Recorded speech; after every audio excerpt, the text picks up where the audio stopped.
Okay, hello everybody. My name is Prashant Karnik. I'm the Senior Vice President and General Manager for InfoGain's High-Tech Business Unit. We predominantly focus on companies in the telecom area, manufacturing, and manufacturing with a twist. We focus on companies that provide product for electronic manufacturing companies that provide product for consumers as well as for the IT industry. We currently focus on customer services environments within these verticals. We have built a fair amount of expertise, especially in these specific domains. And what we really do is modernization of the customer services environment in this whole notion of what is called services automation. That entails a lot of things. First of all, we have introduced many of our customers to new mobility platforms to serve their customers better. So the whole notion of independent service or services at any given time, 24/7, location independence is actually becoming a reality. We have seen as much as 25% call deflection from traditional call centers for customers who have adopted mobility solutions.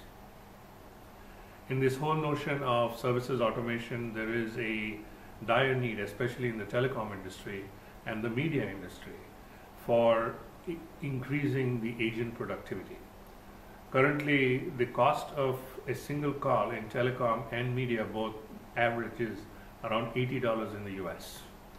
And what they want to do is bring that essential cost equation down. Call deflection helps. But more importantly, they want to spend less time on serving the agents. So making those agents more productive, how we do that is we have Oracle's Service Automation Suite that we integrate into these environments. That includes attachment to many backend systems, knowledge repositories, for example, and the whole notion is providing relevance to the agent. So, as an example, in a telecom company today, we have seen about a 25% increase in productivity of the agent by providing the right information at the right time. It also helps resolve the call at the first time. In many instances, especially in telecom, media, and even in manufacturing, if the customer is not satisfied, they call again. So there is a big emphasis on going after and resolving the call in the first instance. Because the customer is being served better, there is a heavy reliance on backend systems. So what we do is we do a fair amount of integration using all kinds of integration technologies, vis-a-vis TIBCO, Oracle Fusion, and at the same token, we are also doing some work in the open source area at the request of our customers. The interaction of social media in this whole equation has become very important. In fact, the world's largest electronic company, which we very proudly have as our customer, relies on customers solving problems for the customers. And this social media platform gives them a forum to do so. So if you go to this customer's website and you type a problem, 9 cases out of 10, the result or the solution that comes through is from another customer who's had a similar issue. And so this does a few things for our customer. One, it deflects the call coming in from the contact center. Secondly, it gives a lot of credibility to the answer because it's coming from somebody in a similar situation. That entire integration has been done by our company. And InfoGain, I think, is one of the leaders in providing architectures and consulting to customers who have large number of customers. We are also seeing the use of analytics in the customer services area, mainly to serve the customer better, because there is a whole notion of serving the customer in a predictive manner. Today, when customers call, especially in telco and media, they call with a reason. Either they have a competitive package that they are evaluating, or they are dissatisfied with the service. So as an example, we had a media customer that had a lot of outages because of weather in New England very recently. And they wanted to use analytics to see what would be the areas that had the problem and what were potential solutions and what offers could be made to retain those customers. Because it was a hardwired company, it was a cable company, there was an effective campaign by the satellite companies saying, we'll always be up. Look at what happened with the media companies. So making offers of additional bandwidth on their internet connections, more channels on their TVs and all that stuff just happened when people started calling the call centers. They wouldn't share the results, but they also told us that they saw at least a 20% adoption on the offers that were made, which is significant given that each one of these companies has millions of subscribers at any given time. So those are some of the things that we are working on. We are very excited. We have developed a fair amount of IP, vis-a-vis adapters and frameworks that we bring to the table. That has set us a little apart from our competitors, especially in the eyes of Oracle. We have a very strong relationship with Oracle. We are a trusted partner in their service automation business. They have roughly around 300 salespeople calling on different customers in this business. The strategy from Oracle obviously is to go after Salesforce. Salesforce, as you know, has a very strong presence in the Service Cloud. Oracle believes they have a very competitive offering with a product suite called Right Now. Not only does Right Now offer a very fine point of service, but it also offers the conveniences of omni-channel, where chat, the telephone, mobility, etc. is all amalgamated, and the customer has a very unified experience in terms of getting serviced. We have also very strong relationships with companies in the computer telephone integration space, which are slowly moving towards the omni-channel concept. One of them specifically is Genesis, which is a very, very strong contender with large customers. And again, these are customers that have thousands of customers, thousands of agents, etc. In terms of the business outlook, we have a multi-pronged approach. We obviously have a relatively large sales force that calls on our customers. We continue to expand in double digits with our existing customers. Because we have innovated new technologies, because we have grown to be a 1,700 person company, the existing base now is bringing us into other projects that they previously did not bring us into. As an example, we started with integration work for this large electronic manufacturer that manufactures equipment for IT. We slowly moved into the master data management area. Very recently we have been in QA and would like to happily announce that now we are developing a portal for them on the education side, again focused on serving the customer better. There's also Salesforce integration work that we are doing for this account.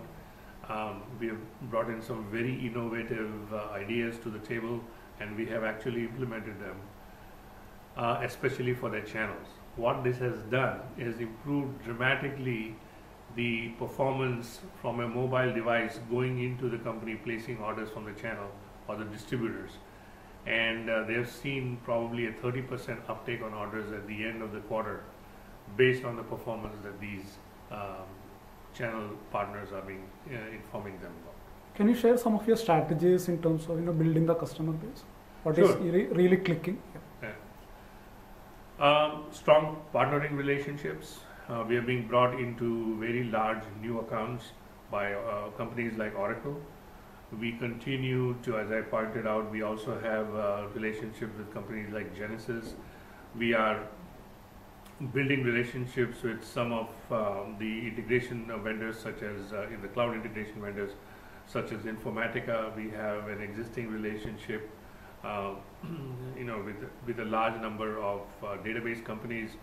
Again, from a customer services perspective, we have relationships with Salesforce. And so we do get some lead gen from these people. That's one dimension on which we are acquiring new customers. Second is we have a large inside sales force, and we take very pertinent, very precise domain areas and domain markets. For example, today there is a constrained effort about going into services automation for telcos and media. We can intelligently talk about what we have done. We can intelligently craft solutions for these customers. And so we get these leads that are followed on by the sales force. Third dimension obviously is our existing base. We are in one division. Now we are being introduced to another division. We have in the manufacturing space, we are also now really going closer to field service. Field service is a big activity for these manufacturing companies. They are losing money. In many instances, even media, for example, field service is very, very common. So, give you an example. I'll give you both examples of success and value that we have provided. In a manufacturing company today, the field service technician goes into a manufacturing shop and is trying to repair a machine. 9 cases out of 10, they will call the tech support center and they will explain what the problem is. The tech support agent usually goes to a knowledge repository, brings up manuals or brings up procedures or troubleshooting guides, and is guiding the technician to that. With an application that we developed that runs on an iPad or an iPhone or an Android device, this technician is now able to access that information by themselves at any godly hour that their customers bring them into. Now let's take the example of a media company.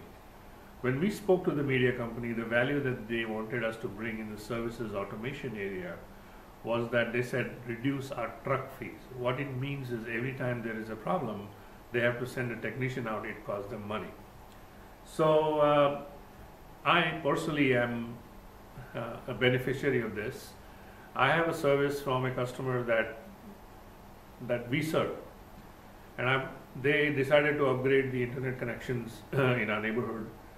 In doing so, they sent me a new router, and I implemented the router, and for some reason, not all the PCs in my house were able to see the router. There was only one standard PC that was hardwired to the cabling in the house was able to see that router. So I said, there's some, maybe there's a hardware problem or whatever. I went online and I typed it, what my problem was, and there was the answer. There was a switch setting within the software that allowed a security switch setting that by disallowing that, everything else was able for me to see. My neighbor, on the other hand, struggled with this for days and placed a field service call. Before I went in and showed him how to do it, of course, then the field service call was cancelled. So these are some of the examples that we want to give you where we are doing very nice work in the services automation area. There is a lot to be done. We are seeing a big, huge confluence of social media, cloud, and analytics. I haven't brushed much on analytics, but analytics is a way in which companies are finding out that predictive behavior is helping them on the retention side. Especially telecom and media, retention is key. They believe that providing the next best action for their agents. So if I call, I hardly call my telco. I mean, the service is good, the price is good. When I call my telco, the telco understands that I'm probably calling to switch. And the question I'm going to ask is how many months I have left on my contract before I can switch. In this instance, using analytics and predictive behavior models, we are able to do what is called the next best action in the form of a screen pop that comes up on the agent's screen. And they say you've been a really loyal agent, you're eligible for a 30% discount for, I'm just making things up, for the next 24 months. If you sign up 2 more lines, we give you a free iPhone. These are all pre-packaged offers that are popped up on the screen based on personal interaction and personal profiles that get created through analytics. So we feel very excited of taking our customers to the next level. Things like this are helping our customers to cross-sell, upsell, and retain their clients. And I believe InfoGain is well positioned to provide value in these environments. Last question, some of your expansion plans? Sure. We have a very heavy footprint in North America. So we will continue to expand in North America, which obviously offers a large base.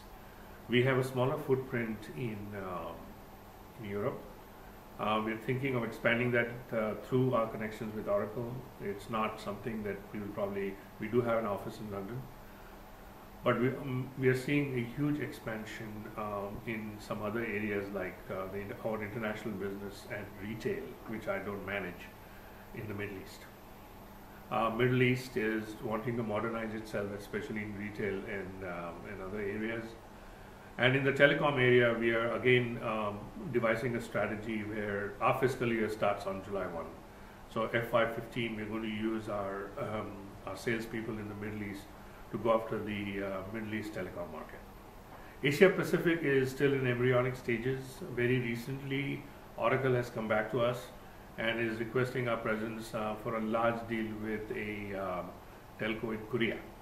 And we are evaluating whether that's the right expansion policy for us or not. And we perhaps, even if we cater to it, we will be catered from the Noida office. India is providing a fertile opportunity for us, especially in telcos.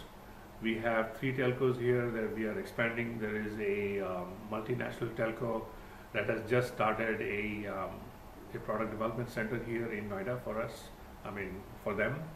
And I think that center will grow to more than 100 people in the next 18 months. So those are some of our expansion strategies. We continue to hire more sales personnel, and since we've been around for some years, we also find that as customers move, in the last 3 months, 2 of our customers who were our customers before, key individuals, VPs of product engineering, have moved on to new companies, have brought us in. So we have acquired 2 new clients in the last 3 months from that specific angle. Thank you.